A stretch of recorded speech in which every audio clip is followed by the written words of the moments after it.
Uh, so how do you see the situation, which is getting worse day by day in between the Palestine and the Israel, and especially the operation being done from Hamas?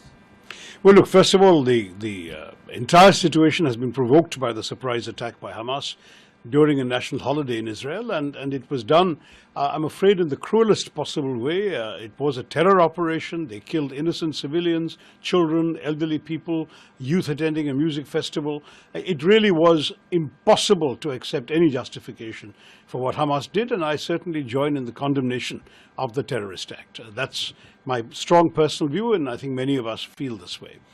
At the same time, while we understood the Prime Minister's standing up for Israel, showing solidarity at this time of great grief and this horror that has been visited upon them, at the same time we felt that his statement was incomplete, because we felt that at the same time we needed to remember that there was a larger issue at stake here, and the reason behind all of this, which is that there is a dehumanizing occupation continuing in many places.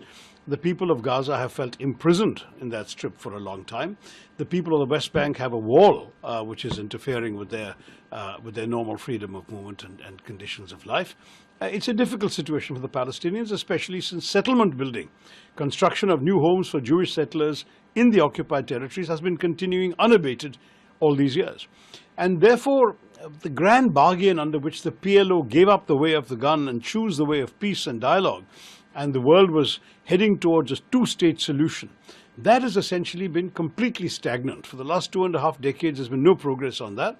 And Israel has had, under Prime Minister Netanyahu, a very tough government that has made not only no compromise towards the Palestinians, but has also been continuing what the world considers illegal settlements in the occupied territories. Now, this is a context, and I say this only because for us in the Congress Party, and traditionally for India, the position is very clear. We want both Israelis and Palestinians to live in peace and dignity behind secure borders and conditions where neither has to fear for their lives at any time.